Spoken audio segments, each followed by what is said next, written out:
Hoje nós temos como convidado o contador Luiz Américo Biliato, com o tema ITCMD, como aplicar. Eu quero agradecer mais uma vez o convite que nós fizemos, ele prontamente aceitou.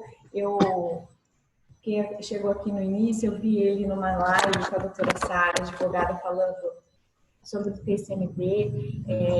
Eu até falei assim, nossa, Luiz, muito interessante a sua abordagem, e ele sabe muitas vezes essa incidência na prática. Por exemplo, eu vejo alguns advogados como presidente, muitas pessoas acabam me perguntando, né, dúvidas, como que faz a partilha? E tem pessoas que não sabem também, fazem um acordo e como se aplica a incidência dessa partilha. Eles vai estar explicando isso para nós, né, num divórcio, se puder estar falando também no inventário. Então, passo a palavra, Luiz Américo, muito obrigada. Bom dia, Jennifer. Bom dia a todos. Bom dia. Eu que agradeço o convite, né? Agradeço a você, a comissão. Estava olhando aqui as telas enquanto você falava, né? E acabei reparando que a comissão está parecendo encontro de igreja, né? Porque encontro de igreja costuma ter mais mulher do que homem, né? Eu acho que as mulheres ainda vão salvar o mundo, viu, Gabriel? Que eu estou vendo aqui na minha tela, nós estamos ralados, viu? As mulheres estão realmente dominando todas as áreas, mas acho que essa área da família, nada melhor que um tato mais feminino, nada contra os homens, aí todos nós temos nossos tatos, mas muito feliz de ver essas telas, estavam muito bonitas, né? Mas vamos trabalhar que o tempo urge. Então, eu vou me apresentar rapidamente, tá? Meu nome é Luiz Américo Biliato, eu sou contador, né? Eu tenho um escritório de prestação de serviços na área tributária e contabilidade, já fazem 12 anos.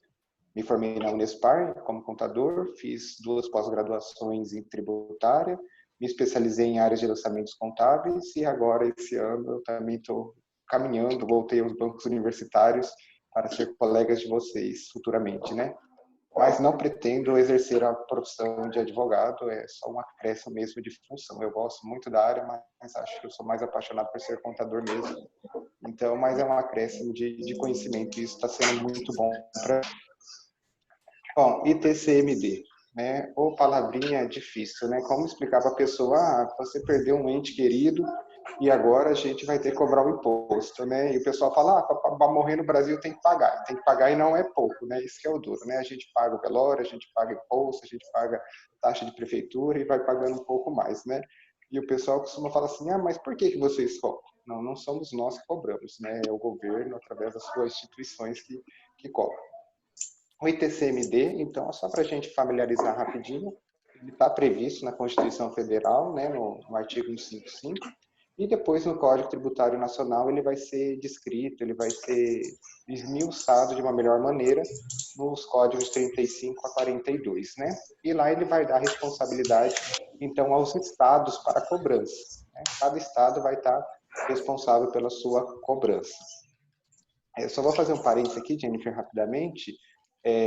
O microfone fica aberto, o pessoal vai tendo dúvida, é igual o bate-papo que a gente faz mesmo, né? Então, qualquer dúvida aí, o pessoal pode levantar a mãozinha, perguntar, porque eu gosto de conversar, então, se deixar, a gente vai passar o almoço e falando um pouco, se não é legal, a gente tem que dividir. E eu, a gente vai todas as 26 ações que o Brasil adotaram com a porque, né, a gente gosta um pouco de dinheiro aí, o governo talvez passe por ele, então fica a responsabilidade dessa cobrança, né? E aplica quanto? São as escritores que aplicam, né? O nome, custo de transmissão de causas mortes ou doação. Aí só inúmeras dúvidas começam a aparecer nessa hora, né? Porque muitas vezes a pessoa, ela fala assim, toda causa morte vai ter, não vai ter, né? Aí a gente vai esmiuçar isso para podermos entender quanto e não vai ter. Então, a princípio, toda causa morte tem sim que recolher TCMD sobre bem imóveis, né, imóveis que ficarem para trás. Mas existem imóveis que também tem elemento TCMD. Surge algumas vezes alguns problemas, né? Como isso lá faz bens, tem que colocar na partida, faz bens não entra, bens imóveis, imagina, de roupa, outras coisas nem sempre não entra. Então, a gente vai verificar que não é bem assim. Só um pouquinho, deixa eu interromper. Rádio, você consegue silenciar para nós? Consigo. Porque senão eu peço para as pessoas estarem silenciando o microfone para não dar interferência. Deixa eu ver quem que está com o microfone aberto. Beleza.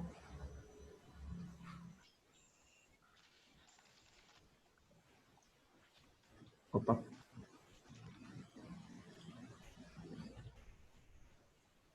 O meu não, Gabriel. Não, você já voltou. A voz tá tão feia assim, Gabriel, já quer me cancelar, bicho?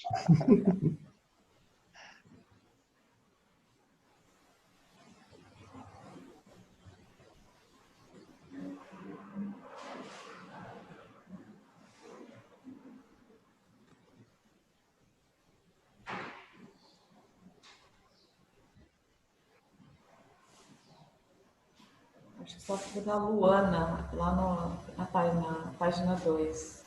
Ah, achei. Agora todos. Eu falo assim, e aí, como o Luiz comentou, ele gosta, né, de um bate-papo, então, se vocês quiserem, né, perguntar, né, Luiz? Você falou? Que isso, Abre o microfone, depois fecha, só para não dar essa interferência ali depois. Pode prosseguir, Luiz, obrigada. Então, nós vamos começar a analisar primeiro a questão mais simples do ITCMD, que é o ITCMD sobre bem móvel, né? A gente sabe que o imóvel, ele obrigatoriamente vai passar pelo ITCMD. Mas bem móvel, que tipo de bem móvel eu tenho que incluir no ITCMD? Lá no ITCMD, no estado do Paraná, tá, gente? Sempre que eu me referir ao ITCMD, eu vou falar o estado do Paraná, né? As demais federativas, eu não tenho tanto técnica, não trabalhei em outras federativas, um pouco no Mato Grosso, mas vou referir mais ao estado do Paraná. Na normativa, então, na instrução normativa do estado do Paraná, ele vai dizer que os bem móvel que sejam mensurados em questões de joias, tá? Então, quando houver joias na partilha, ela tem que entrar como ITCMD, e quando houver, por exemplo, obras de artes reconhecidas de grandes valores, tá? Então, esses são os únicos bens móveis que vão entrar no ITCMD. O restante, roupa, sofá, né? Teve um colega de profissão de vocês que veio aqui e ele me trouxe uma lista do que a pessoa tinha dentro de casa. Eu não sabia se era para o imposto ou se era para me comprar os móveis, né? Porque ele trouxe até as fotos. Eu falei, bom, beleza, mas a gente não precisa disso, né? Então, os bens móveis somente são as joias e grandes obras de arte reconhecidas, tá? As joias têm que observar o seguinte: eu tenho que colocar? Tudo vai depender. Se for um acordo, alguma coisa, ratificado ali meio por baixo dos panos entre família e tudo mais, na causa mortes, não tem necessidade de colocar, porque vocês vão recolher um tributo de 4% sobre um bem que, na verdade, ele é móvel e ele não tem como ter um registro e um controle do governo sobre todas as joias. Né? Mas eu estou falando isso de um acordo. Agora, se houver uma demanda judicial realmente, tiver que haver a separação através do júdice, aí realmente tem que recolher o imposto, tá? Não pode se esquecer da joia que está em penhora na causa mortes. Por quê? Existem muitas vezes dentro da causa mortes em que a pessoa fez a penhora, né, em vida, acho que não vai ser em morte, né, ele fez a penhora, e vai deixar lá. E muitas vezes, nesse período, ele acaba falecendo e o pessoal vai lá retirar. Só que para retirada, o banco vai exigir o inventário. E se essa joia não tiver, vai ter que fazer o sobre-inventário para colocar essa joia e vai ter que recolher TCMD. Então, uma observação que o pessoal acaba acontecendo, que a gente já passou, é essa questão. Na hora do inventário, muitas pessoas acabam nem sabendo dos bens que o falecido deixou. Né? E depois descobre que existe uma penhora, existe alguma coisa lá no banco e vai retirar o bem e tem que reabrir o inventário, né? fazer sobre inventário. E aí acaba gerando isso. Agora, dos bens móveis. Eu posso fazer uma pergunta? Aproveitando que você está falando de penhor, quando acontece da pessoa que faleceu, tem joias que não são delas, a gente teria necessidade de demonstrar, ou a gente tem que vincular o contrato de penhor e acaba recolhendo o tributo em cima daquelas joias, mesmo que não sejam todas do falecido? Tá. As joias, elas seriam então de propriedade de terceiros, correto? Isso. Uhum. Isso. Assim, na questão da propriedade de terceiros, não vai haver a necessidade de recolhimento, a menos que na sucessão ali, seja a sucessão provisória, aí vai haver o recolhimento, tá? Agora, se não for a sucessão provisória, não tem o recolhimento de ITCMD, porque ele é de terceiros. Esse terceiros, no caso, se ele não houver para ele futuramente pessoas que questionem esse bem, aí não tem o recolhimento. Mas se houver pessoas que questionem esse bem futuramente, o recolhimento ele vai acontecer de forma retroativa. Esse é o problema nesse caso, tá? Só que, assim, em nome de terceiros que ficou lá, a maioria das vezes acaba sendo jacente, né? O pessoal acaba não indo atrás, ele acaba se tornando um bem jacente. Mas, nesse caso, ele não precisa ter o recolhimento, tá? Posso perguntar? Obrigada. Pode perguntar, Célia. Pode. Oi, Agora bom dia. Bom dia. Minha cela começou a aparecer, ela ficou sumida. Então, quanto às joias, a questão da comprovação de documentos que comprovem que aquelas joias foram compradas e são legais, porque às vezes tem joias que a pessoa comprou e não tem como comprovar, ou ganhou. O que acontece nesse caso? Perfeito, Célia. Nesse caso, são dois caminhos, né? Quando a pessoa ela faz a compra, ela vai receber, né, toda a nota fiscal da compra e junto ela vem, as joias, elas possuem um certificado de origem, né, para ver se não houve escravização, retirada ilegal e tudo mais. Então, quando houver esses documentos, tranquilo, vai colocar no formal de partilha ou uma separação, enfim. E aí, beleza. Mas quando não houver, aí você tem que pedir para o juiz, tá? Nomear um perito que tenha conhecimento em joias, ele vai emitir um laudo, e se ele não conseguir o rastreamento de origem, ela é declarada nacional, né?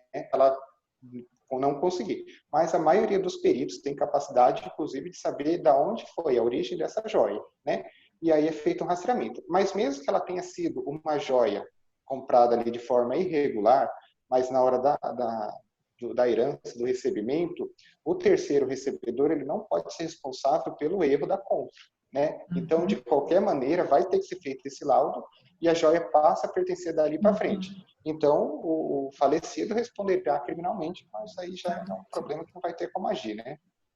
Ok. Obrigada. Nada. É interessante, né? A gente trabalha com essas questões e a gente acha joias é uma coisa que ninguém tem. E é surpreendente o número de pessoas que possuem joias, né? Chega assim até a assustar. Há uns 2 meses atrás eu peguei uma declaração onde a pessoa possuía praticamente meio milhão em joias. Falei, minha nossa, né? Essa tá com a vida difícil.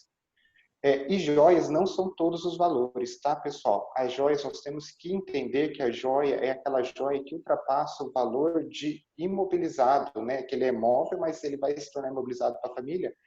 De acordo com o CFC, né? Ele vai determinar dizendo que o valor tem que ser de R$ 437,25. Abaixo disso também não tem recolhimento de TCMD, beleza? É só joias que têm um valor mensurável a partir de um certo valor, que é esse daí. As joias desse valor são as biju que a gente compra por aí, né? Abaixo disso. Então, acima disso vai ser as grandes joias. Então, essa questão. Dos bens móveis, beleza, tocamos. Dos bens imóveis. Quais são os bens imóveis que eu tenho que recolher TCMD, né? Na questão do divórcio, vai entrar todos os bens adquiridos, né? Tudo vai depender também da formalização da separação. Se houver bens, por exemplo, no divórcio que houve uma formalização anterior, onde cada um possuirá seu bem na separação, vai ser feita a divisão só com o que foi conseguido em conjunto. Se for outro tipo de regime de casamento, serão divididos ali igualitariamente. Na divisão do casamento, tá? No divórcio. Na questão mortes, todos os bens vão entrar, todos os herdeiros ali vão ter que responder com a sua parcela de 4% sobre o imóvel, tá? Eu vou abrir as exceções, depois nós falamos dos obrigatórios, beleza? Na causas mortes, né, existem algumas exceções para bens imóveis, tá? O primeiro é quando o bem imóvel for o único imóvel, né, do cônjuge que ficou viúvo ou viúva, o único bem de moradia, for o único bem de moradia, não tiver nenhum outro comprovado o nome dele, ele não precisa pagar ITCMD. Ele vai fazer um requerimento, né, através do advogado, através de vocês, vai solicitar ao juiz que identifique se existe só esse imóvel e vai pedir a isenção do ITCMD, tá? Ou ele pode também, por conta própria, administrativamente, solicitar à Receita Estadual essa comprovação. É um processo mais longo, mas é mais barato. Mas aí vai é melhor cada um de nós fazermos o nosso trabalho e a gente poder ganhar até um extra nessa questão. Então, o único bem imóvel do que ficou, né, o viúvo ou a viúva, esse não tem TCMD. E sobre a questão também de a pessoa receber área rural, até 20 hectares, tá? 20 alqueires, que seja de sustento da família. Aí, olha uma observação, aqui não precisa ser cônjuge, tá? Aqui pode ser filhos, podem ser os outros herdeiros diretamente, não necessariamente o cônjuge, tá? Se for ali, a família está recebendo uma propriedade de terras até 20 alqueires, ela não tem necessidade de recolher TCMD, desde que comprovada a necessidade dessa terra para sustento dos herdeiros, tá?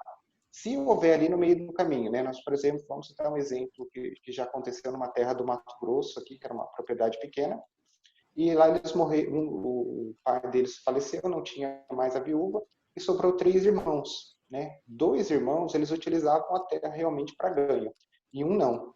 Então, o que foi feito? Foi feito a pedido de isenção parcial. Os 2 irmãos que utilizavam a terra não pagam, só que aquele outro irmão que comprovadamente já morava em outro estado, inclusive longe, não tinha nem como dizer que utilizava a terra, ele recolheu os 4% que a de todos eles, né? Se for total, se não for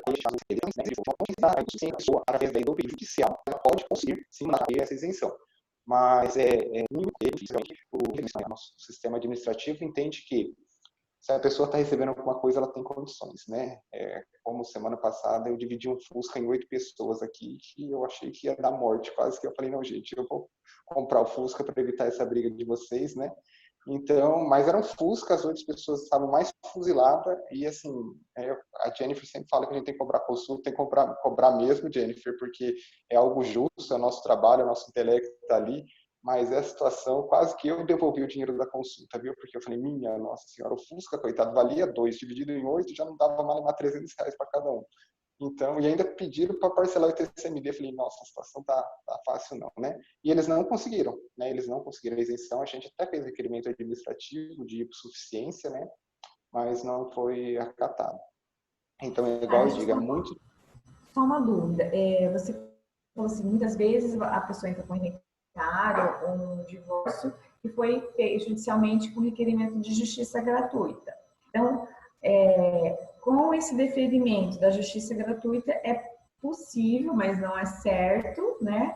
A gente fazer o requerimento também administrativo perante a Receita Estadual e, na prática, muitas vezes não é concedido, porque, como você comentou, a Receita ela entende que as pessoas já que têm bens têm dinheiro envolvido, seria mais ou menos isso.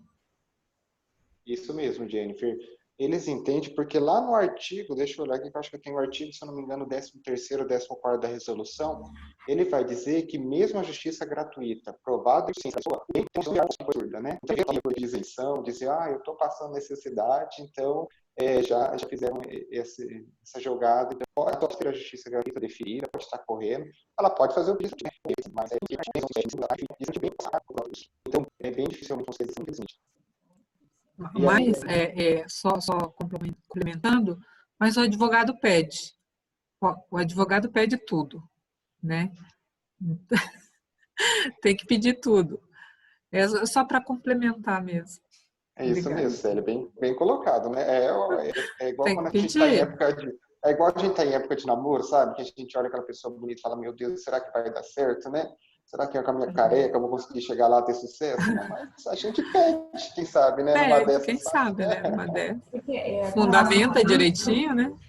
Com relação ao advogado pedir, eu quero também esclarecer uma questão, porque tem esse pedido judicial, né, do inventário ou do divórcio, e tem um requerimento administrativo ou para pedir a isenção ou para pedir a guia de recolhimento, né? Que daí, e o que acontece? É muito o que eu vejo, os advogados, eles fazem o divórcio, fazem o inventário e no final tem advogados que nem têm conhecimento da existência que tem que ter a Receita Federal Estadual para fazer esses requerimentos. E como no início o Luiz comentou, o que é interessante, a gente tem que cobrar um extra, né? Ou você vai agregar no valor direto do divórcio, ou você pode fazer uma cobrança à parte, porque é um trabalho administrativo, porque se o advogado não fizer, a própria parte pode fazer esses requerimentos. E com relação a esses requerimentos, Luiz, eu tenho uma dúvida. Com relação à declaração do valor do bem, essa avaliação, geralmente a gente pega um imóvel, agora a avaliação da prefeitura ou avaliação imobiliárias, não sei se você vai falar isso futuramente também, e qual a responsabilidade da pessoa que está fazendo esse requerimento administrativo sobre o valor? Se você também estiver na frente, pode continuar, fica à vontade. Não, tranquilo, não tem problema. A gente vai, volta, a gente se entende aqui. Só essa questão administrativa, rapidamente, para a gente encerrar, então, é importantíssimo, realmente, assim, eu trabalho, por exemplo, com um percentual em cima da isenção. Então, eu trabalho o máximo para conseguir a isenção do recolhimento da pessoa, óbvio, né? Então, a gente tem que cobrar realmente esse extra, porque por mais que seja um requerimento que ela possa fazer, a Receita Estadual nada é simples, gente. Além de ela ser arcaica, né, que muitos protocolos ainda são manuais, então é uma coisa fora do padrão, eles não são manuais, eles não são requerimentos simples, né, eles são requerimentos que requerem embasamento, alguma coisa mais, então muito difícil o próprio contribuinte conseguir fazer esse pedido. Então nós temos que sim, né? E aí, Jennifer, né, como diz, não quero ensinar a receita do bolo para ninguém, mas o que acontece, já aconteceu aqui, de eu verificar algumas questões, alguns casos que chegam, e muitas vezes o advogado já pedir judicialmente a hipossuficiência ou a isenção do tributo sem requerer sequer o administrativo, né? E muitas vezes o juiz lá na frente negar, falando que ele nem sequer tentou o administrativo e voltar para o início, para a fase inicial. Então, o advogado tem dois trabalhos, de fazer o pedido judicial, depois o juiz indeferir, mandando voltar para o administrativo. Então, gente, o administrativo é mais simples e mais rápido, porque a Receita Estadual ela tem 30 dias para responder todos os protocolos. Então, é um processo muito mais rápido o administrativo. Então, faça o administrativo com a negativa e fica mais fácil de sentar com o juiz e ter um diálogo com ele, né? Isso facilita bastante. Agora, em questão do bem, né? Esse é um caso que eu estou usando. Eu tenho um bem que chegou lá em Rondônia, na cidade de Paraná. Era um imóvel, foi comprado quando eu estava na mata, já está bem mais estruturado, né? E o proprietário imóvel, esse imóvel está lá, e ele assim, 22 milhões de dados só, né? Então, eu tive que fazer a versão real, ele está hoje, né? Porém, a verdade sendo vendida, ele vai, na verdade, fazer uma doação aos filhos, não uma venda, né? Ele vai fazer uma doação aos filhos, e o imóvel hoje é avaliado em 2,5 milhões. Então, como que eu chego a essa avaliação? Aí a gente tem vários pontos para discussões, né? O ITCMD, ele vai dizer que nós devemos aplicar o IPCA acumulado de todo o período para chegar ao valor do bem imóvel, né? Aplicando o IPCA, né, que é o Índice de Preço do Consumidor Anual, ele dá em média anual, agora atualmente a nossa inflação bem baixa, 2, 1,5%, 3% ao ano. Então, é uma valorização muito baixa, o que é positivo para recolher o ITCMD, tá? A desavaliação, neste valor de IPCA, os 14 mil e poucos reais, nós chegamos ali aproximadamente a quase 200 mil reais, né? Ou seja, 10% quase da avaliação real. Mas aí, ele também vai fazer uma observação. Só vai se aplicar o IPCA quando a majoração ou valor venal, que daí é o valor da prefeitura, for inferior a isso, né? O Estado é malandro. Então, se o valor de avaliação do imóvel da prefeitura fosse menor que 200 mil, eu teria que aplicar o IPCA. Mas como é maior, eu devo utilizar o valor da prefeitura. Só que aí, neste caso, eu também tenho outro problema. A avaliação do imóvel na prefeitura, no valor venal hoje recolhido, eu chego aproximadamente a 1 milhão, tá? Eu posso aí ter dois caminhos, tá? Dentro do próprio Código Tributário. Aí estou falando do Código Tributário de lá, mas se aplica ao nosso, porque eles são parecidos neste ponto. Você pode fazer o recolhimento em cima do valor venal, ou seja, o valor da prefeitura, e pedir que o Estado mande um perito e faça a avaliação, ver se está correto, tá? Ou você pode automaticamente já pedir para o perito do Estado fazer a avaliação.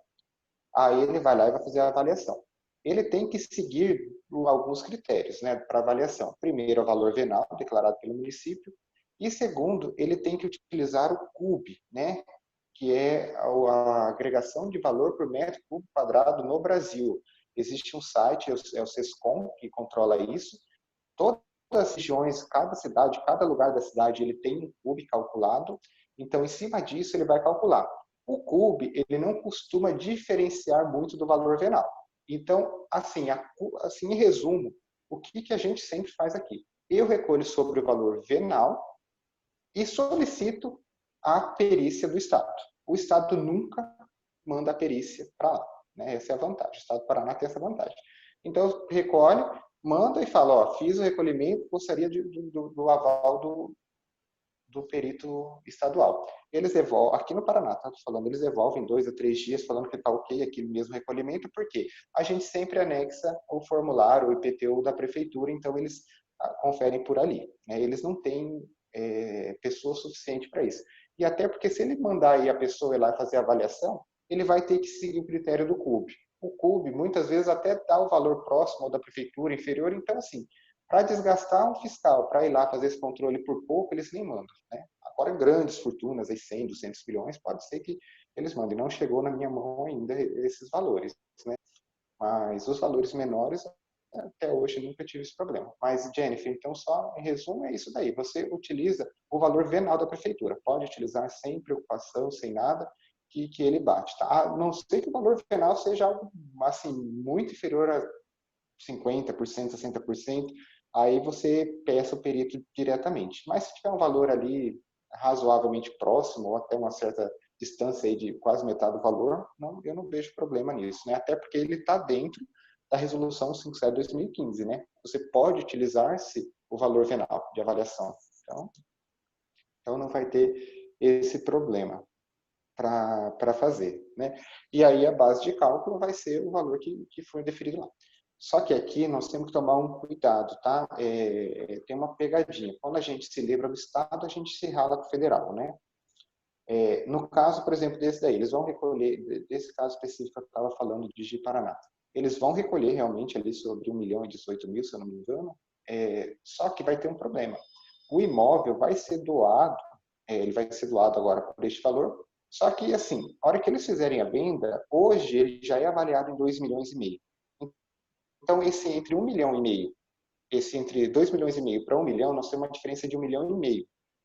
1,5 milhão eu tenho que pagar ganho de capital. E o ganho de capital é um problema. Por quê? Porque o ganho de capital é 15% sobre tributação, entenderam?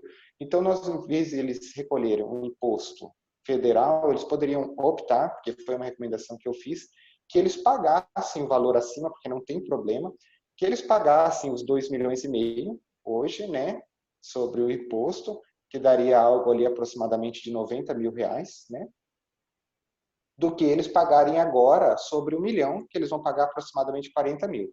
Por quê? Porque futuramente, a hora que eles forem vender, o ganho de capital, só sobre a diferença de 1,5 milhão, eles vão pagar quase 200 mil. Olha a perca do dinheiro, né? Então, é tudo uma questão de raciocínio. Às vezes, o menos não é mais.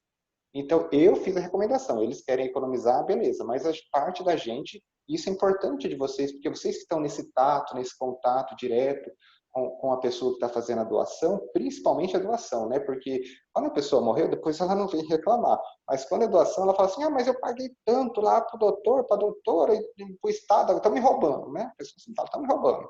Então, já recomendo sempre fazer essa avaliação, né? Se quiserem fazer a avaliação, não puderem fazer a avaliação, chamem um contador ali de confiança, pode me chamar, que eu adoro fazer avaliação, e faz esse cálculo. Porque imagina, hoje eles estão recolhendo 40, e eu fiz a simulação que eles recolheriam 90, teria um acréscimo de 50 mil. Só que daqui a alguns anos, digamos 15, 5, 6 anos, eles vão vender esse imóvel, eles já vão recolher obrigatoriamente mais 200 mil sobre ganho de capital, que eles poderiam economizar. Então, eles estão perdendo aí aproximadamente 160 mil reais, no meu ponto de vista, no meu cálculo, né, cara? Que matematicamente os números são exatos. Então, é uma recomendação. Aí vai do cliente. Ele optou em recolher menos, perfeito, mas temos que tomar esse cuidado. Fugir do Estado, às vezes, não significa que nós ganhamos. Por quê? A tributação estadual ela ainda é inferior à federal. Então, nós temos que estar bem ligado nessa questão de tributação, quando vamos fazer os formais de partilha, as separações, os divórcios, né, todas essas questões, para estar atento à diferente tributação, porque às vezes eu estou tentando economizar aqui, mas estou perdendo lá na frente, né? Então eu fico com este problema. E aí a questão de quando eu tenho que recolher isso, e isso é algo interessante, né? A partir de que momento que eu faço o recolhimento do ITCMD? Eu sei que se eu fizer uma doação, se tiver causas mortes com mais de imóvel que não seja o cônjuge, eu vou ter que recolher, mas quando? Quais são os prazos, né? Então a gente tem que se atentar aos prazos, por quê? Porque as multas do Estado são diferentes do federal. O federal as multas são mais brandas, mas o estadual são mais graves. Eles variam, né? O outro cobra menos imposto, mas cobra mais multa. Então eles são tudo na jogadinha. Eu tenho que ficar atento ao seguinte: quando for causas mortes, né? Eu vou fazer lá novamente, vou fazer no dia do mês seguinte, em que me dá a partilha escolher uma do dia do mês seguinte. Se eu estar fazendo hoje, dia 7 de agosto, eu tenho que fazer esse recolhimento. Eu tenho que ficar atento por quê? Porque se eu não fizer recolhimento dentro do prazo, depois do início do processo, né? Ele não é até o 8 de recolher esse imposto. E quando se trata de divórcio, aí nós temos duas questões de divórcio, né? O divórcio amigável, como se diz, dentro de amigável, eu tenho que recolher no mesmo prazo que o outro, até o último dia útil do mês seguinte. E quando for, né, os popular quebra-barraco, as brigas, né, marido e mulher ali, que for fazer a separação, neste caso eu não recolho TCMD, neste momento. Eu só vou recolher após transitado e julgado. Após transitado e julgado, eu tenho 30 dias para fazer o recolhimento, tá? Então, são esses os prazos. Se eu não cumprir esses prazos, né, automaticamente, minha guia vence dia 7/9, eu não recolhi. No dia seguinte, você tem que recolher 20% de multa. É um absurdo, né? Isso é totalmente questionável, o pessoal aí vive batendo as pernas de raiva. Alguns juízes já derrubaram isso está em discussão no Supremo, porque a multa, a gente sabe, no Código Tributário Nacional não pode ser superior a 2%, então o Estado aplicar 20% é um absurdo, mas ele aplica. Então, eu vou falar o caso que eu tive, onde a pessoa recolheu realmente os 800 e o juiz passou uma vez, mas eu tive casos de 200 e vou falar, a resolução diz isso, né? E mandar o cliente pagar a diferença. Então, tudo vai depender de juiz para juiz. Enquanto isso não se consolida no Supremo, a gente tem que ir se virando aqui embaixo com as cabeças dos nossos juízes. Eu fizer o unidade, se não fizer a declaração, a minha multa é de 100% do valor do imposto, mais multa administrativa. Então, para pagar de TCMD, eu vou ter que pagar 2.000 mais alguma multa administrativa. Então, não posso omitir, não posso esquecer de num arrolamento, no inventário, um divórcio amigável, não amigável. Não amigável é difícil porque o juiz pede o recolhimento, né? Mas no amigável eu tenho alguns juízes que são meio desleixados e que acabam passando. Mas não posso esquecer de recolher. Na omissão é 100% a multa. E se eu fizer fraude nos valores? Jennifer, agora é um link lá com a sua pergunta. E se eu fizer fraude no valor? Né? Estou vendendo um imóvel de Paraná, que hoje a gente sabe que o valor de venda é 2,5 milhões, o valor venal 1 milhão, mas eu pego o PCA, sou teimoso e recolho sobre 200 mil. Vou recolher sobre 200 mil, vou deixar torar tudo. A multa, se o Estado realmente confrontar, a multa é de 200% do valor que era devido sobre o valor venal. Né? Olha só, então eu vou ter um acréscimo, vou dobrar o meu valor de multa sobre o valor venal e ainda estou sujeito a uma multa administrativa que varia de 5 a 500 mil reais. Aí vai depender do auditor estar de boa vontade ou não também. Então, eu fico nessa variante. Então, é melhor, por isso, Jennifer, que eu sempre solicito, depois que eu faço a declaração do TCMD, anexos, né, faço os anexos, mando para o Estado, faço um requerimentozinho pedindo a avaliação do Estado. Por quê? Porque o Estado vai me devolver essa avaliação dizendo que está ok. Se amanhã ou depois ele aparecer para o meu cliente com essa surpresa de cobrar diferença, uma multa absurda, falam, olha, meu amigo, você me deu ok, eu estou ok aqui. Agora, o problema não é mais meu, né? O problema é do seu auditor, de quem olhou essa questão aí para você. Então, é sempre importante, gente. Nossa, essa dica eu achei muito especial, né? Porque você realmente coloca do Estado a responsabilidade dele. E a portaria, né? Que a autoriza. E vocês sabem, se eu tiver dúvida ou coisa, por gentileza, eu já faço a solicitação do requerimento da perícia para você constatar se está certo ou errado esse valor. Então, você está tirando a sua responsabilidade e essa atividade pode ocorrer por uma omissão do Estado. porque a gente fala ter umas surpresas no meio do processo, isso depois explica que ele vai ter um custo a mais, acho que vocês sabem melhor do que eu, que é um Deus nos acuda, né? Porque ele vai falar assim, mas o que você fez, né? É uma coisa incrível, né? Nós temos uma culpa para ser prestador de serviço naquele momento, né? O senhor está mais próximo, você está longe, a gente né? Então a gente deve justamente para evitar as surpresas futuras, né? Só a não ser que, né, você realmente esteja fazendo algo ali que a família queira, mas peça uma declaração, desde sempre eles querem isso, aí você faz uma declaração civil, mas se não, né, se realmente for assim, algo que está totalmente dentro do risco, essa avaliação, não precisa ter essa avaliação, sabe? Se isso não é uma avaliação, esse é um problema, pode acontecer também, né? Pode ter uma surpresinha aí no meio do caminho.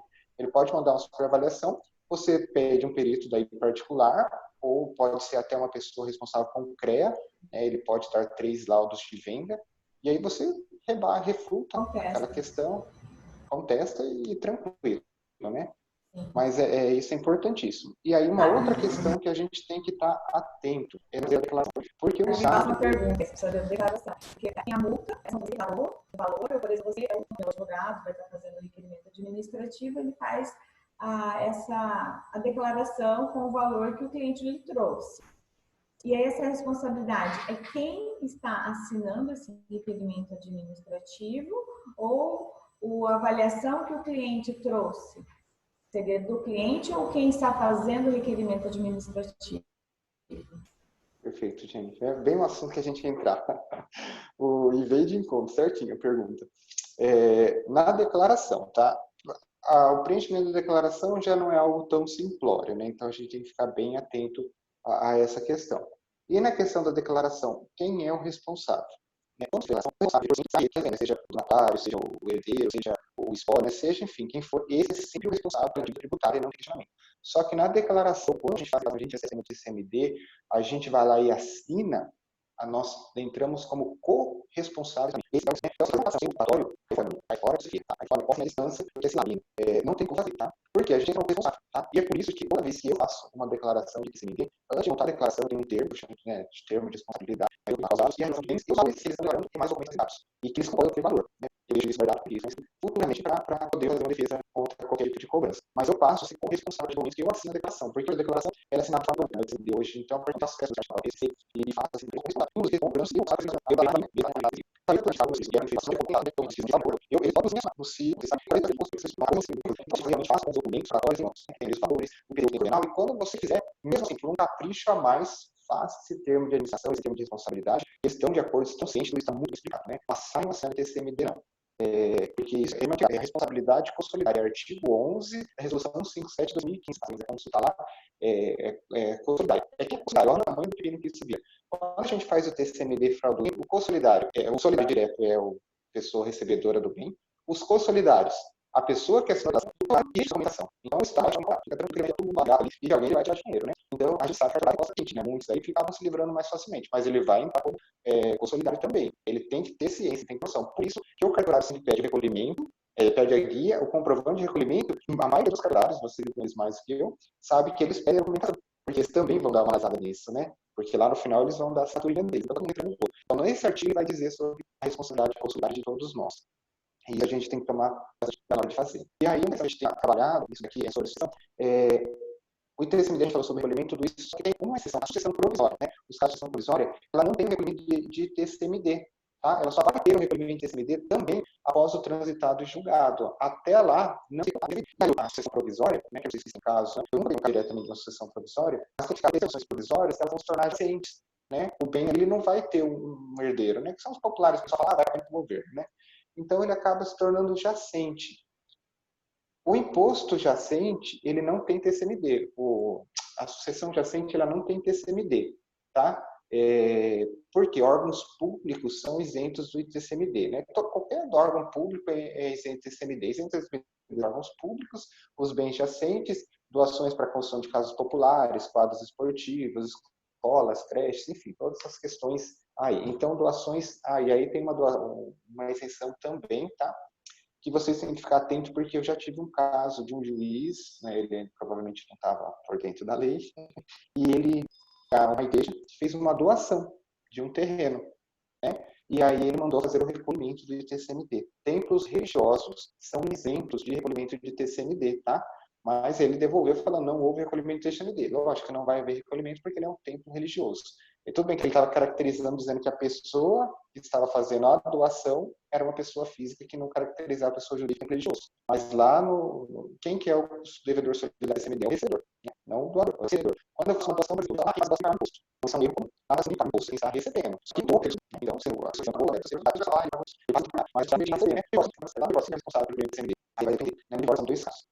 O ITCMD no divórcio, quando é amigável, pertence à parte recebedora que vai ficar com cada um com a sua parte. Quando é judicial, o ITCMD ele é compartilhado, tá? Ele tem que compartilhar, é uma coisa que porque lá nos artigos do ITCMD vai dizer que na separação judicial, o juiz tem que pedir a determinação do compartilhamento do valor, porque muitas vezes acaba caindo para só, né? Não, ele é compartilhado, então tem que pedir Tem aqui só ressalvar, acredito que seria geral, mas nos divórcios e separações só tem ITCMD quando efetivamente a partilha não for igual.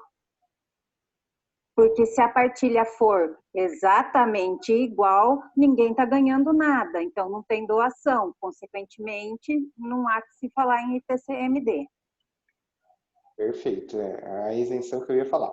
Quando o compartilhamento, a divisão, ela se dá por igualitária, ela tem a isenção realmente, porque não teve a majoração. Só que daí a gente faz uma nova observação. Quando houver isso, e é bom sempre deixar os clientes cientes, quando houver divórcio e esses bens forem ali determinados na ação, que eles verifiquem se não está havendo um ganho de capital, tá? Tudo a gente tem que estar atento ao ganho de capital, porque o ITCMD interliga o ganho de capital. Então, muitas vezes eles não tiveram pagamento de TCMD, mas eles podem ser que eles tenham que pagar o ganho de capital, porque houve uma majoração do bem em relação à época da aquisição, né? Mais as benfeitorias em cima. Então, é importantíssimo, nesse caso, ele verificar o ganho de capital. Né? Porque o ganho de capital... Desculpa, pode falar. Não, pode terminar. Então, é só para verificar isso, Kenny. E aí, quando o divórcio não... Quando o divórcio não... Oi, para carregar. É que entrou um outro microfone no caminho aqui. Agora virou... Deixa eu te fazer uma outra pergunta.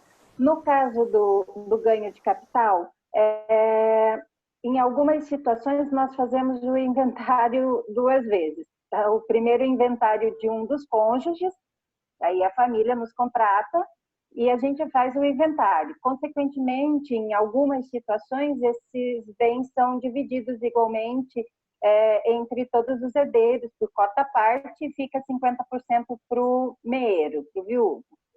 Lá, pelas tantas, alguns anos depois, o outro cônjuge morre e nós temos um novo inventário. Perfeito. Ok? Está acompanhando? Estou acompanhando. Aí nós fazemos esse novo inventário. Consequentemente, existe uma nova declaração. Tá? Aí, dessa nova declaração, no ano seguinte, na declaração do imposto de renda, eu vou ter o registro, consequentemente, e muitas vezes ele tinha uma cota parte de um quarto e ele vai ter uma cota parte diferente. Né? Porque, afinal de contas, ele ganhou mais um pedaço daquele bem. Né? Eu tenho aí o ganho de capital, não tenho, não? Se o imóvel sofreu valorização nesse período? Kelly, nesse caso, você não vai ter o ganho de capital, tá? Nem daquela parte que já era dele? Nem da parte que era dele. Você não vai ter o ganho de capital. Você só vai ter você vai ter o capital aí na transposição seguinte, seja na venda ou seja o próximo herdar esse bem. Aí esse sim vai ter. Mas esse daí, o meio que houve essa outra parte, não tem o ganho, tá? Pode saber, não tem o ganho. Você não pode receber o bem, seja na compra, aí você vai receber o imóvel. Aí ela vai recolher na venda, mas não é porque ela recebeu lá no acréscimo das cotas, não, tá? Ela só vai pagar depois. Ganho de capital é um assunto, gente, que é uma coisa de louco, né? Muita coisa interliga ganho de capital, então é importantíssimo. Inclusive, no ganho de capital, nesse caso, é importante ela guardar as custas processuais, advocatícios, estudos, porque isso vai abater o ganho de capital dela também, tá? Nessas outras cotas. Beleza? Eu queria fazer uma pergunta para você. Olá, Fábio. Tudo bem com você? Tudo bom. Eu tenho um caso que foi feita uma doação e o pai faleceu, e esse patrimônio, então, incorporou, né, aos herdeiros, e é mais de um bem imóvel. Seria possível eu fazer o pagamento do ITCD apenas de um imóvel e não de todos? Porque inclui sítio, propriedades imobiliárias, cujo valor é relativamente elevado. Então, eles queriam acertar por hora a questão de um sítio e depois de uma casa e outros imóveis. Seria possível fazer por partes isso ou isso não é assim? Fábio, só me desculpe, mas é bem de herança, de falecimento, causas mortes? É doação em vida, né? E foi posteriormente incorporado ao patrimônio dos herdeiros. Certo, mas ele doou integralmente todos os bens, perfeito? Sim, só que então, eles não recolheram o imposto, né? Então, aí neste caso não tem como fazer assim, eu vou fazer um bem recolher, depois fazer outro bem recolher. Pode, mas se no meio do caminho você for pego num cruzamento de informações, alguma coisa, você entra naquela multa da omissão, do 100%. Então, o que eu recomendaria, tá? Pela vivência nossa. Recomendaria eles incluírem todos os bens. Estão todos fora de prazo, né? Porque isso já se deu, a morte já se deu há mais de 10 anos e não foi recolhido sobre nenhum bem. Então, multa já tem para todos. E nesse caso, então, seria possível fazer por partes? Mesmo assim não seria, tá? Mesmo assim, o ideal, tá? Poder pode, tá? Você pode fazer um bem recolhendo, corre-se um risco, tem que deixar o cliente bem ciente disso, corre-se um risco deles cruzarem informação e depois aplicarem 100% nos outros que estão omissos, tá? Mas nesse caso, Fábio, é algo que a gente tem que estar atento. Você não vai fazer a declaração normal, tá? Você vai fazer a declaração através de denúncia espontânea. Porque como passou um período de longo de mais de 3 anos que está lá no código, todo esse bem, então, para mim não correr o risco, porque eu posso até fazer a declaração agora e mesmo assim eles me incluírem na questão da omissão. Olha que coisa absurda, né? Eu me declaro para eles depois de 10 anos, recolho o imposto e ainda sou incluso como omisso. Não, então você vai tomar outro cuidado. Quando se passa 3 anos, pessoal, que já ocorreu a questão do recolhimento, de quando deveria ter sido o recolhimento, eu faço uma denúncia espontânea. Vou montar uma denúncia espontânea para a Receita Estadual, vou dizer, olha, eu não recolhi o imposto tal, sobre tal propriedade, tal. Vou protocolar esse informe, né? Ele não é um pedido, ele é um informe.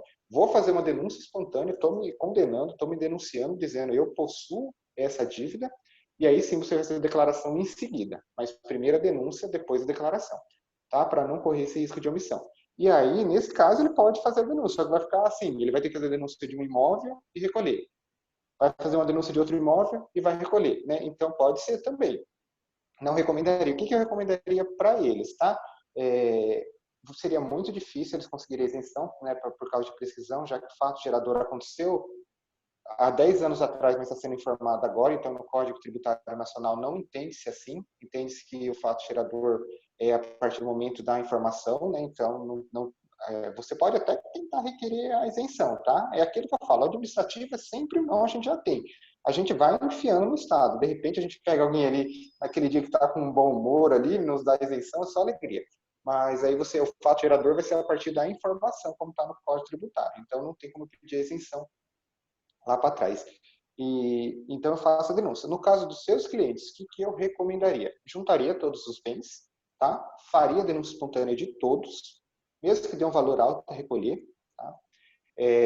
Declararia os valores venais, de repente às vezes a avaliação está muito superior ao valor venal, então trabalhe um pouco ali com o valor venal, com um pouquinho de acréscimo, e aí sim, feito tudo isso, aí eu pediria o parcelamento a longo prazo dessa dívida, entendeu? Porque aí você pode pagando parcelado todo mês, pode parcelar ali em 48, 60, 120 meses, até 240 meses, dependendo do valor do imposto a recolher.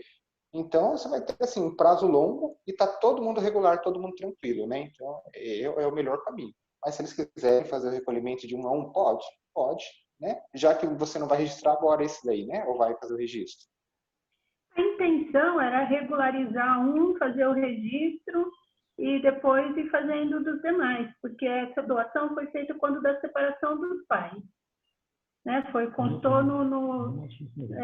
em 1990 foi feita a doação. Depois, posteriormente, o pai faleceu e nunca houve essa regularização em questão de imposto, né?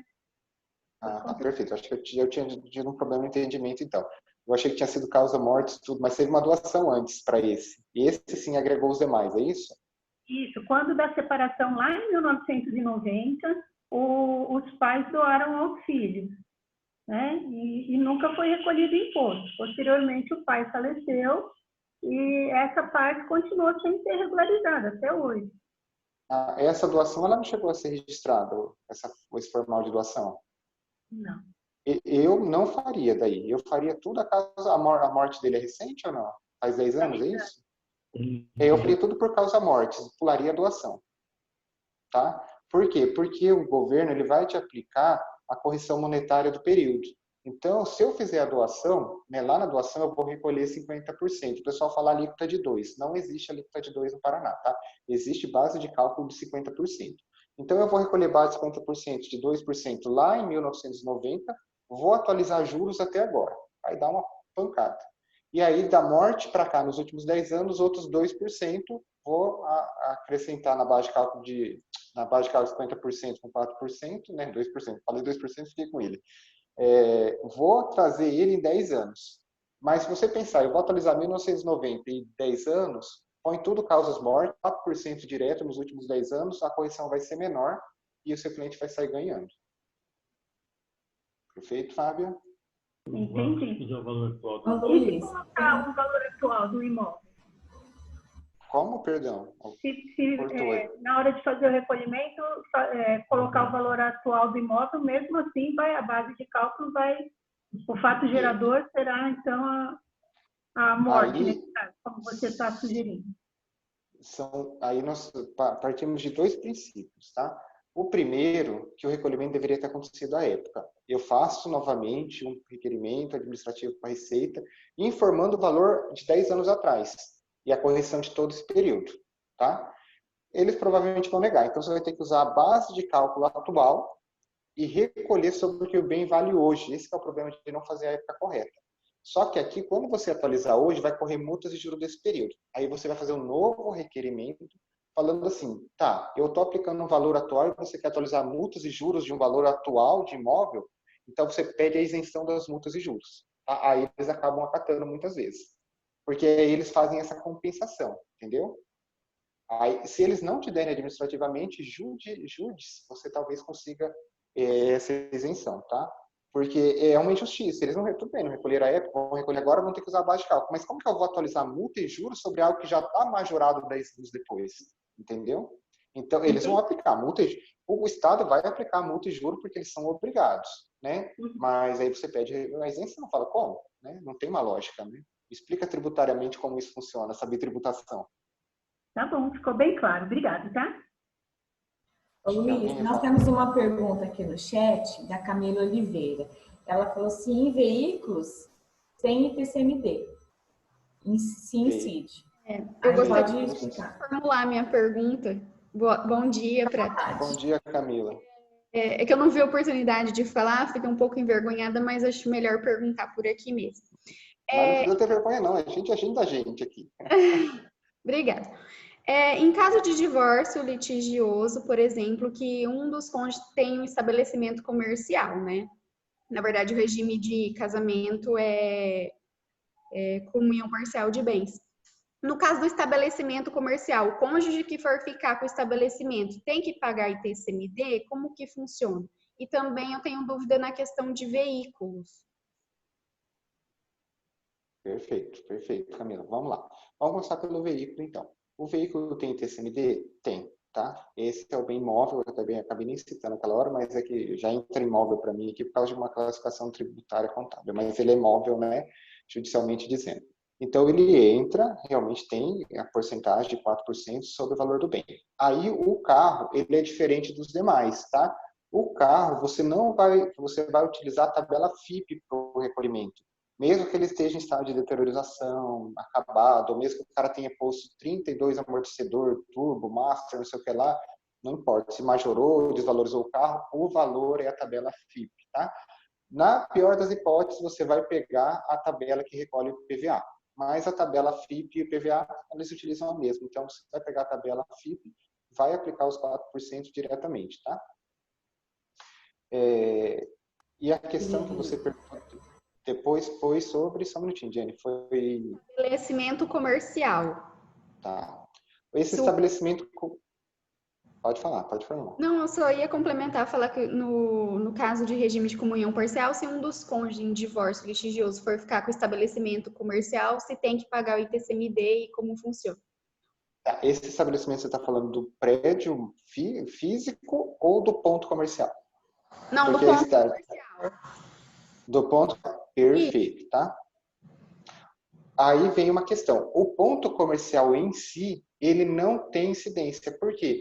Porque ele é um bem mensurável, né? Você não consegue chegar ao valor do que vale um ponto comercial. Então, ele vai pagar ITCMD, sim, sobre a estrutura física desse ponto comercial. Por exemplo, estoque, né? Ele tem lá, vamos dizer que é uma farmácia, né? Ele tem lá 100 mil em estoque. Então, ele vai recolher ITCMD sobre essa questão do estoque, tá? Aí vem o problema. Ele não recolhe sobre o ponto comercial até ele ser imensurável. Só que se você lá na sua ação de litígio determinou que ele tem uma mensuração X, ele passa a ter valor ITCMD. Esse que é um problema. Por isso que o acordo judicial é sempre bom, né, no litígio, no divórcio, evitar o litígio. Porque esse tipo de coisa você deixa por fora, não vai ter recolhimento. Mas, digamos, o ponto comercial, ele tem 100 mil em estoque, mas o ponto comercial, o nome, tudo que foi agregado a ele nesse período todo acumula mais 200 mil. Então, eu vou recolher sobre 300 mil. Né? Então, ele vai ter recolhimento de TCMD se ele foi mensurado com valores no processo. Se ele não foi mensurado com valores, ele ainda não agrega. Mas se você lá disse, não, o ponto comercial dele vale X, ele tem que recolher sobre X que você pediu lá, tá? Porque quando foi feito o Código Tributário Nacional e a questão do TCMD, eles não pensaram nessa questão, o ponto vale alguma coisa ou não, porque isso é muito relativo, né? Quanto que vale? Quem que vai mensurar isso? Né? Então, é difícil, a não ser que seja uma SA. Aí não tem como, né? Por exemplo, eu gosto lá do pessoal do McDonald's. Vamos dizer que você está fazendo o pessoal do McDonald's, Camilo. Aí sim, aí ele tem uma descrição de valores lá na Bolsa de Valores, porque ela é uma SA. Aí o ponto tem valorização. Mas fora isso, não, ele não tem. Mas se você mensurou, você entendeu, né? Se você disse lá, a farmácia do Zé vale 200 mil. Então, já temos o valor de mensuração, vai ter que recolher sobre os 200 mil. Obrigada pelos esclarecimentos, Luiz. Ficou claro agora. A Jennifer vai fazer uma pergunta, Jennifer? Eu gostaria de fazer uma pergunta depois, se possível, também. Pode, só complementando aqui, com relação ao ITCMD do veículo. Só vai incidir se o veículo for realmente doado para o outro, né, ali na partilha. Agora, se o veículo for colocar na partilha e ficar 50% para cada, e o outro der indenizar, aí não incide o ITCMD, só para... Realmente é isso, né, Luiz? Isso. Vamos deixar esse ponto bem claro, né, Jennifer? Quando houver a divisão igualitária, neste caso, não tem. Então, quando for igualitária, neste caso, o veículo compensatório com o outro, não tem, tá, gente? Isso é bom a gente ficar bem atento, tá? Acho que alguém ia fazer uma pergunta. Eu. Oi, Fernanda. Tudo bem? Oi. Tudo bem, e você? Tudo certo também. Eu queria tirar uma dúvida, mas eu até acho que a resposta, eu acho que eu sei, eu queria confirmar. Num processo de arrolamento comum, né, por um inventário pelo rito de arrolamento comum, nós colocamos os valores dos bens acima do valor venal, mas não foi feita uma avaliação do bem. Então, assim, finalizado esse processo, né, tem aquele período depois do trânsito em julgado para fazer a declaração, correto? Eu vou ter que seguir esses valores que eu declarei ali nos autos, ou eu posso fazer com relação ao valor venal e fazer o requerimento de perícia? Como eu já mencionei esses valores no processo. É isso, perfeito. Essa questão do seu arrolamento, este arrolamento, ele é de uma demanda judicial de conflitos ou ele realmente já é um acordo? Não, ele é judicial porque envolve menor. Perfeito. Não tem então, conflito. aí neste caso, você pode fazer o recolhimento do valor venal, do valor ali próximo ao que é o correto. Só que se você esperar transitar em julgado, você vai ter que recolher sobre o bem informado. Então, você pode antecipar o recolhimento, não esperar o resultado julgado nesse caso, porque ele está no júdice, mas porque é um caso de menor. Então, você pode antecipar esse recolhimento. A hora que o juiz solicitar o recolhimento, você já tem ele, entendeu? Aí você pode anexar o processo, tá? Então, você pode recolher antecipadamente e já informar o juiz, ó, já fiz o recolhimento do TCMD. Aí, a hora que ele transitar em julgado, você já está correto. Entendi. Mesmo que não seja com aquele valor que está ali no processo. Mesmo que não seja. Aí vem o problema. Não precisa ser. Só que existem cartorários que não vão registrar esse arrolamento porque ele tem medo, né? Eu, por exemplo, não faria declaração. Se você vier, por exemplo, falar, você faz para mim, Luiz, eu falo, não faço, porque você informou lá e eu tenho medo da minha corresponsabilidade. Porque daí o Estado... Porque eu pedi perícia, eles vão pedir número do processo. Se eu mandar o número do processo, você vai apontar que existe um valor declarado. Né? Então, para não correr risco, é melhor seguir o valor que foi declarado. Sim, para não ter risco nenhum. Mas se você pode. Mas agora dizer o que eu acho que não. Eu acho que é melhor você recolher seu valor declarado agora, infelizmente, né? Não, tudo bem. Obrigada. Perfeito. Jennifer, ia falar alguma coisa, Jennifer? Não? Não. Perfeito. Então, pessoal, e aí a questão que eu estava falando dos 2%, nós temos que ficar atento. Quando for doação, tá? Doação em vida ali, doação de qual maneira que seja, o recolhimento de imposto vai usar a base de cálculo de só 50% do valor, tá? Porque o Estado não quer perder dinheiro. Então, agora, estou fazendo lá uma sucessão, estou preparando um inventário ou estou preparando uma documentação de doação ali para herdeiros ou para terceiros, enfim, dentro da legalidade. Como que eu recolho o TCMD? Né? O recolhimento do TCMD é até 30 dias depois de iniciado o pedido, e aí, na hora de fazer a base de cálculo, você vai usar 50% do valor dos bens, tá? E vai recolher, então, 4% sobre 50%, que é onde o pessoal costuma falar assim, vou recolher 2% de imposto, né? A porcentagem ali, se a gente olhar matematicamente, vai dar realmente 2%. E aí a gente fica atento a isso. Por quê? Porque muitas vezes a gente acaba caindo em erro e declarando o valor venal, o valor total. O Estado vai receber. Só que o problema é que o Estado, depois, quando essa pessoa morrer, ela vai querer receber de novo e vai ter que recolher 50%, os 4% em cima da base de cálculo de 50%. Então, acaba sendo um prejuízo. Então, fiquem sempre atentos. Doação e questão de sucessão e montagem do inventário vai se recolher só a base de cálculo de 50% no momento, tá? Aí isso acaba evitando.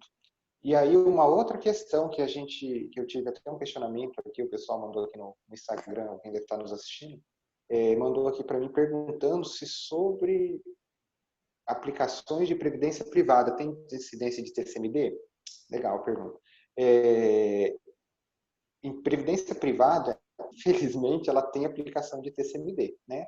Em causas mortes, lá a pessoa morreu e deixou o banco lá uma aplicação de previdência privada. Sobre essa previdência privada vai ter o recolhimento sim do ITCMD, vai se aplicar os 4% sobre a aplicação dela, tá? Aí a gente entra num outro quesito para a gente ficar atento. Eu vou pagar sobre a aplicação ou sobre a aplicação mais a correção que ela teve no período, né? Você vai pagar sobre o valor total. Tá? A correção que ela teve ali, que ela aplicou, que ficou tudo aquilo, ela vai ter que, infelizmente, pagar. Tá? Só que daí eu posso fazer a dedução do imposto de renda que ela vai ter. Então, o ideal, antes de eu fazer o ITCMD, é eu fazer o cálculo do saque, porque ali vai incidir imposto de renda, né? Obrigatoriamente vai ter imposto de renda, mesmo que seja de causa mortes, né? Eu vou ter que pagar, infelizmente, o governo federal. E aí eu vou deduzir desse valor total o imposto de renda que eu paguei. Isso, o ITCMD te dá esse direito. Então, você vai pagar sobre o valor líquido de saque, tá? Não é sobre o valor total junto a aplicações, não. O total é o valor líquido de saque. Fica mais fácil de entender. Então, tem que tomar esse cuidado. Então, sobre aplicações de previdência privada, né, a gente sempre acha que previdência privada é isenta de tudo. Não, ela tem imposto de renda, ela tem ganho de capital se eu vender minhas cotas, ela tem tudo normal, como qualquer coisa que a gente faz no Brasil, né? Então, a gente fica atento a essa questão. E TCMD sobre seguro de vida. né? A pessoa perguntou aqui também já junto. Eu pago TCMD, por exemplo, a pessoa morreu e me deixou um seguro de vida de R$100.000. Eu pago TCMD sobre isso? Não, eu não pagar TCMD sobre seguro de vida, tá? Seguro de vida, ele é isento do recolhimento de TCMD. Ele pode ser obrigatório se esse seguro de vida se tornar uma demanda judicial, tá? Se o juiz determinar o recolhimento, aí eu tenho que recolher TCMD, mas eu não sou obrigado. Aí você vai ter que fazer um novo processo, pedindo a isenção, provando isso tributariamente que não. Mas tem juízes que, quando vira essa demanda judicial, acabam, infelizmente, pedindo TCMD e o pessoal acaba recolhendo, tá? Mas seguro de vida, a gente não tem TCMD. Ele já diz, ali foi um seguro justamente para esse momento, né? Imagina que eu preciso pagar um imposto sobre o que eu me preparei para morrer, né? Então, é isso. E aí, o pessoal que trabalha, acho que tem bastante de vocês que eu vejo aí que trabalha com sucessão, o que a gente tem feito nos últimos tempos, né? A gente até criou um termo aqui de TCMD antecipatório, né? Um dia que eu falei isso para a doutora Sara, né? Ela falou assim, mas Luiz, o que é isso? Nunca ouvi falar isso na minha vida, né? Eu falei, porque a gente é meio cientista, a gente gosta de criar as coisas, né? Mas não é porque a gente está inventando moda nem lei, não. O ITCMD antecipatório, para quem trabalha com sucessão, principalmente de grandes fortunas, gente, é um cálculo que se pode fazer antecipando o valor que você vai pagar de TCMD na causas mortes ou, né, doação é mais difícil porque a doação não é algo que você vai se preparando tanto, né? Mas nas causas mortes, tudo bem, a gente faz uma preparação ali, quem trabalha com sucessão sabe, né? Faz toda a documentação, prepara. Inclusive, você pode preparar TCMD. Então, o que a gente tem feito para alguns clientes nossos, principalmente que são grandes produtores agrícolas no Mato Grosso, com fortunas um pouco maior, porque no Brasil a coisa só está boa para político, né? Produtor rural e advogado. O resto do país está quebrado, né? O resto do país está passando ralado. Então, tirando esses três que tem grandes fortunas... Vamos incluir contador, que também dá um bom trabalho. Tirando esse, o restante está no mesmo barco, né? Então, o que a gente fez? A gente calculou lá uma pessoa X, tem então hoje aproximadamente 50 anos, pegamos a expectativa de vida ali de mais quase 30 anos, pegamos os bens dele, fizemos uma divisão e calculamos as bases de cálculo e fizemos um ITCMD mensal, né? Então, assim, quando ele morresse, a gente calculou que ele teria um ITCMD aproximadamente de quase 300 mil.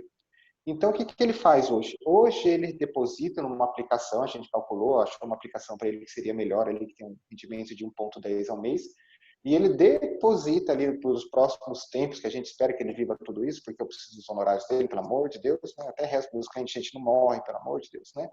Então, virar cliente meu, gente, é bom que você ganha duas coisas, um serviço de oração no fim do dia, tá? Para não morrer. Então, a gente garante os dois aqui, o serviço que é duplo. E então, eu calculei, aí todo mês ele faz um depósito de quase R$700 nessa aplicação. Poxa, R$700 para ele, que é um produtor rural, ele tem um rendimento quase de milhões ao ano. Ele falou, você está brincando comigo? Eu falei, não. Eu falei, mas se você vier falecer, essa propriedade, como a família, se eles não têm muitas aplicações, estou começando a se preocupar com isso agora, eles teriam que dispor de um pedaço de terra, vender para pagar imposto para o Estado.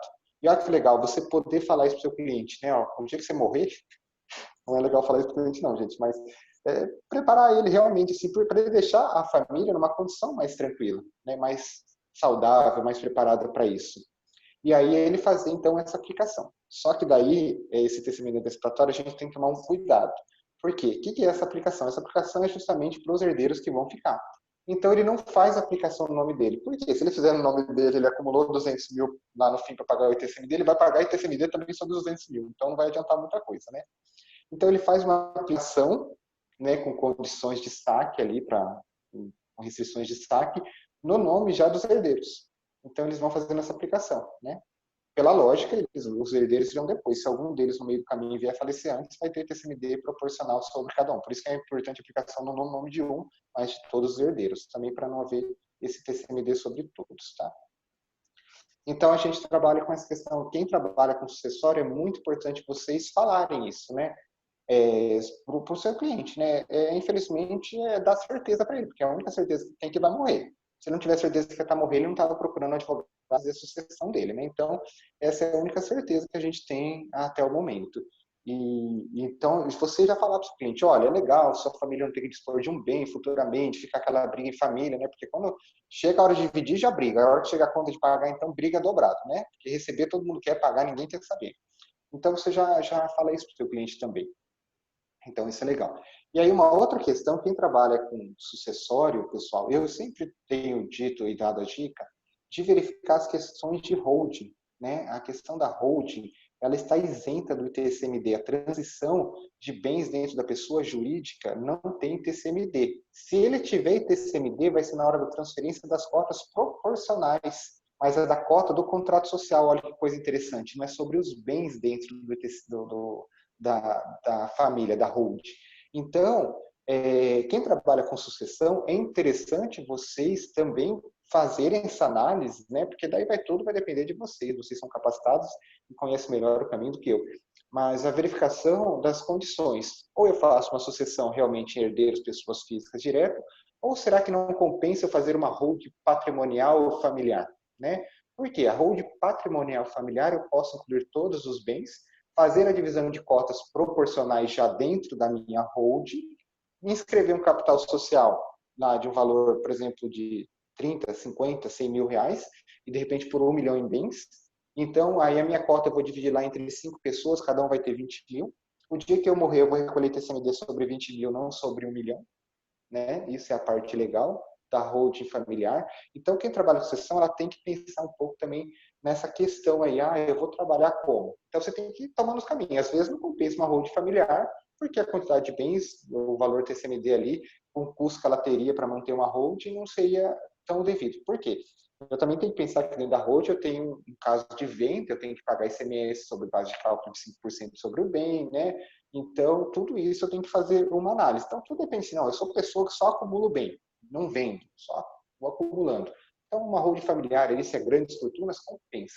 A holding familiar tem, né, no meu ponto de vista, várias vantagens, mas duas são essenciais. A primeira é a questão dos impostos. Ela praticamente não paga imposto de quase nada. Né? Na venda, ela vai pagar um imposto ali sobre o valor de venda, deduzido, alienação, expulso, tal, 4%. Então, assim, efetivamente não chega a 1%. E vai pagar para o Estado sobre a base que vale o bem. 5%, desse 5% ela vai recolher só 18%. Ali que efetivamente, gente, em outros números, sem falar com o contador, né, que a gente começa a pegar em número, acho que todo mundo vai, nossa, assim, daria algo entre 0,6% e 0,7%. Então, assim, eu estaria pagando 2% de imposto se eu vender esse bem. Né? Mas se eu vendo um bem hoje no Brasil, eu não recolho 2%. A pessoa fala, a pessoa física não paga. Ela paga 15% de ganho de capital. Então, eu já não pago ganho de capital. Legal isso, eu já me livro do ganho de capital. E eu pago TCMD, ou eu pago da prefeitura, esqueci o nome. O imposto de transferência de bens da prefeitura. ITBI. ITBI, obrigado. Então, eu pago ITBI, o ITBI ali também é variável, ali custa de 2% a 4%, né? Então eu vou acabar recolhendo. Então, muito melhor eu pensar na questão da holding familiar, às vezes. Então, é algo assim, antes era, as pessoas condenavam, né? Mas a holding não, hoje ela está começando a ser um caminho. Eu mesmo, por exemplo, já trabalho com 6 holding familiares aqui no escritório, né? Então, a gente vai tomando todos os cuidados e vai incluindo. E a holding familiar ela tem uma outra vantagem, que as dívidas enfim, de qualquer um da família não respondem, ela é uma blindagem, todos os bens ali estão blindados.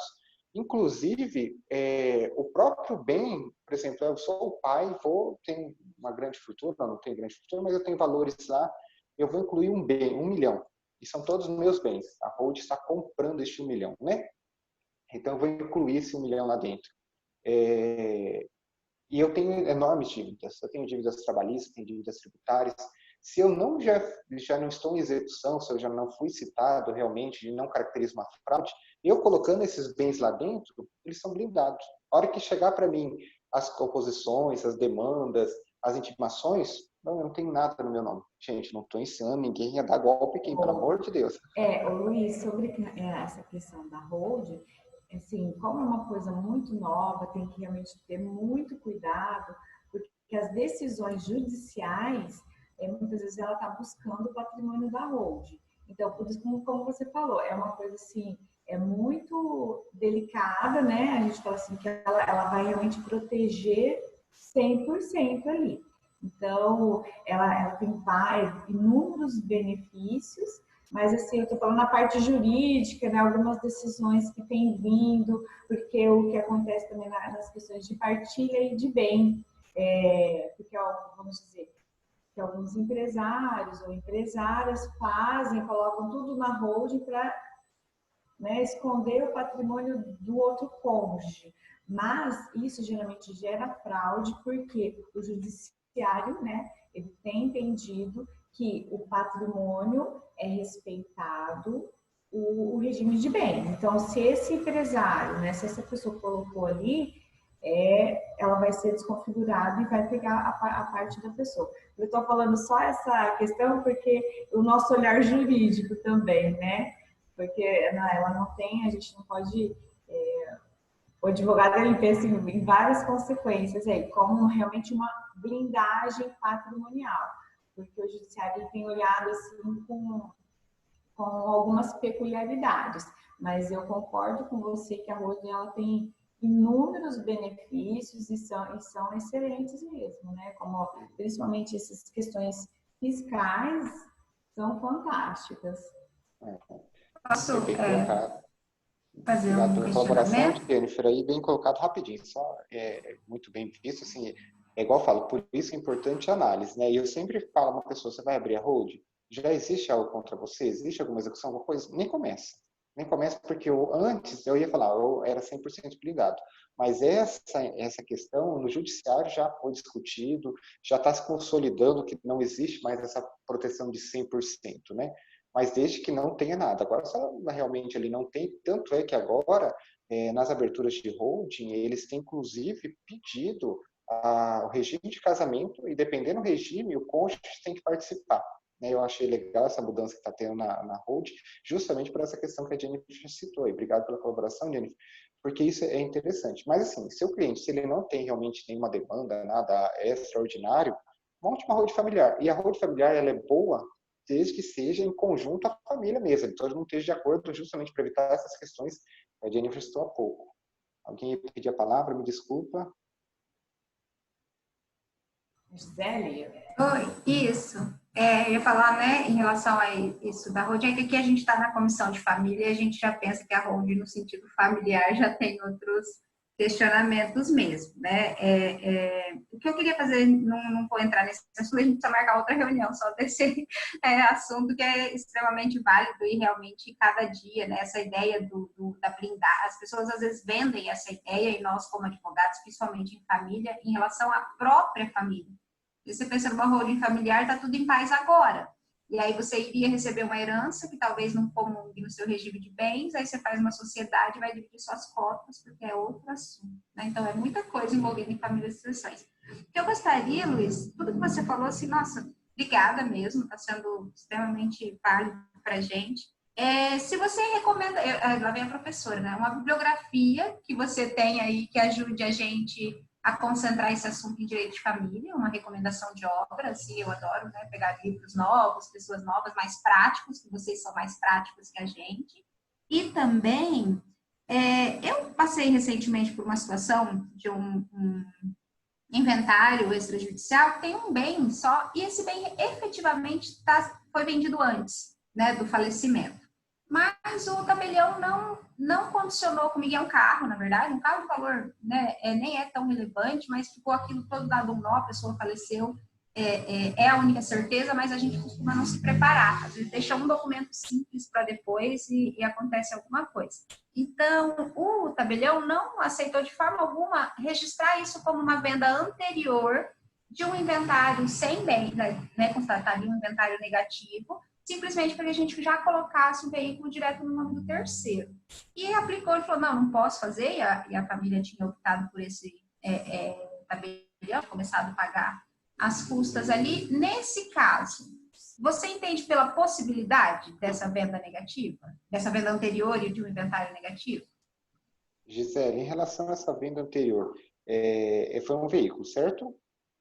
Eles fizeram um comunicado de venda ou não? Não tinha o comunicado.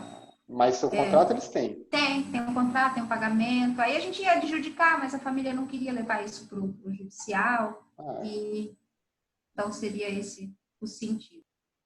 Então, Gisele, você não vai, assim, você vai ter que fazer realmente o recolhimento do ICMD. Se eles quisessem judicializar, com o contrato, eu acredito que eles conseguiriam um êxito, tá? Desse inventário negativo. Mas não querem, infelizmente, vai ter que ter o recolhimento.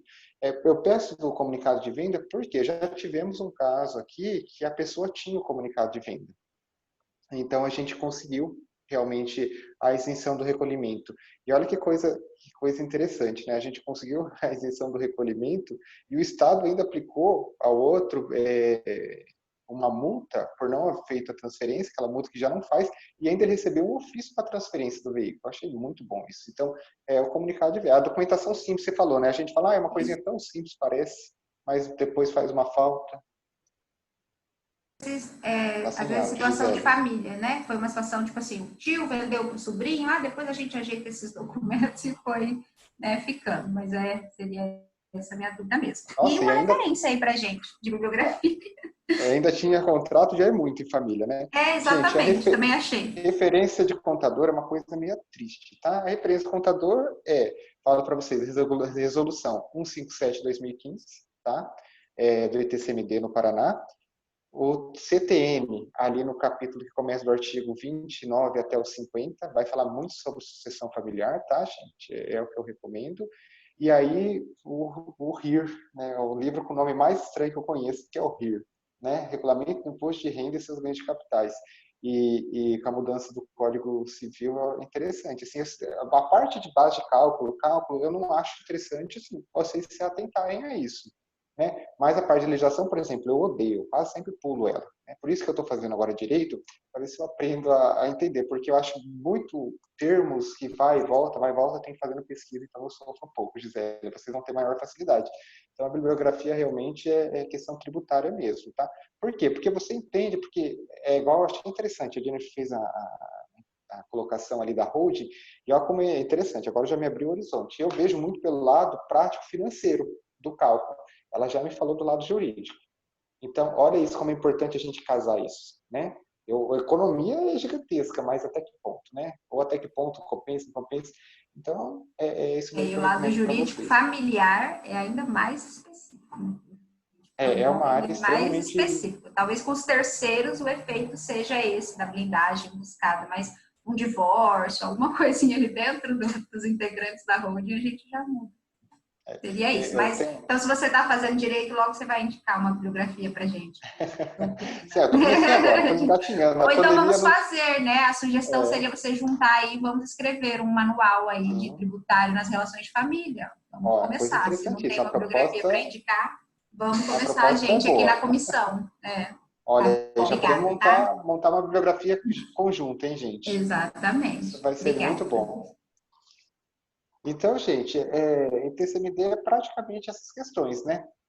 A gente sempre fazendo o link ao ganho de capital, porque ITCMD e ganho de capital realmente é essa ligação muito próxima uma da outra. Então, a gente sempre está fazendo esse link, esse cuidado, né? Então, a gente tomar essas questões, cuidado, o ITCMD, enfim, é tranquilo, né? Ele é uma declaração, não sei se vocês, a maioria, já chegaram a ter contato, montaram ou não, é uma declaração, assim, ela é um pouco simplória, mas tem suas pegadinhas no meio do caminho. Então, sempre façam, e quando vocês anexarem os documentos, fizerem um pedido, sempre façam um pedido já que eles dê vista para dizer se está ok ou se os valores têm que passar por perícia. Sempre tomem esse cuidado, tá? E como a nossa amiga anteriormente estava falando, né, uns documentos simples. E aquele termo de administração, de responsabilidade, né, administração, gente, eu faço muito termo de administração aqui, mas o termo de responsabilidade, ele é crucial, tá? Ele é crucial. Aqui no nosso escritório mesmo já tivemos alguns problemas, se não fosse aquele termo de responsabilidade, a gente teria se ralado bonito, né? Então, assim, algum documento que você pode montar, tem um padrão ali, deixar e descreve ali o que vai fazer, deixa tudo muito bem claro, isso também vai ajudar bastante, né? Você falou desse termo de responsabilidade, porque a responsabilidade ela é consolidária, né? Você falou que teve alguns problemas e aí quando você apresenta esse termo de responsabilidade, você devolve a responsabilidade novamente para o beneficiário, o herdeiro, né? Ou a pessoa que seria mais ou menos isso, a resposta da Receita? Exatamente, Jennifer. É isso que acontece, tá? A Receita ela é muito prática. Se você tiver documentos que comprovem que você não cometeu fraude, não foi omisso, que você declarou aquilo, vocês e nós contadores temos essa vantagem, tá? Se você tiver algo que comprove, a Receita ela é muito prática, muito eficaz nessa análise, tá? Eles resolvem mesmo. E eu digo também questão de ação civil. Muitas vezes a família, malandramente agora querer recolher pouco, e depois ter que o Estado cobrar essa diferença, cobrar multas, juros e aplicar sanções sobre eles, e eles virem requerer de nós, o prestador de serviço, essas diferenças. Fala assim, eu fiz o que mandaram na época. Não, a gente fez o que a gente combinou, né? Então, por essa questão civil também, esse cuidado, ele é essencial. É nesse ponto que eu estou dizendo, que a gente já teve 2 demandas contra nós, né? E a gente fala, olha, mas vocês quiseram recolhimento, né? E um dos herdeiros fala assim, mas eu era contra, tá? Mas você era contra, mas assinou, né? Você estava lá presente. Se os seus outros irmãos queriam, você não, vocês tinham que ter entrado no entendimento e ter feito o recolhimento, mas vocês entraram nesse entendimento, está aqui. Então, a gente conseguia evitar problema por causa disso. Porque tem muita gente ali que no meio do caminho, a hora que a coisa aperta, né, a coisa grava, a água bate na bunda e vem culpar o outro. Não. Você quis entrar no mar, você quis nadar assim, você sabia das condições. Né? Não sou eu que estou impondo nada. É memória fraca e sempre quer culpar o outro, né? É isso daí, Jennifer. Bem isso daí. Pessoal, então, da minha parte do CMD é isso. Se alguém tiver mais alguma dúvida, alguma colocação, estamos à disposição. Alguém tem mais uma dúvida? Nós já estamos finalizando. Célia, pode falar. Posso perguntar? Ele falou sobre divórcio. E na união estável? Na união estável é a mesma aplicação. Tá? Na união estável é a mesma coisa. É caracterizada a união estável lá na separação dos bens, tudo, desde que tomando cuidado sobre o igualitário, o restante tem aplicação de TCMD normal, Célia. Tá? Na união estável é a mesma aplicação. Até porque hoje eu acho que está se consolidando bem essa questão de união estável, casamento, toda essa questão tá bem consolidada. Se casado fosse, né? Só para te parabenizar que você está finalizando e deixar o teu contato para a gente te procurar. Sim, tá bom? Muito Perfeito, importante. Célia, eu agradeço. Que assunto bacana e muito bom. Parabéns. Obrigado, Célia. Mais alguma dúvida para a gente já partir para a finalização? Se você quiser deixar seu contato ali no chat, ou depois de alguma outra forma também. E mantenho o mesmo entendimento da Célia, da Gisele, acho que todos comentaram aqui, a excelente, explanação, a clareza, porque realmente, para você, o TCMD pode ser bem simples, né?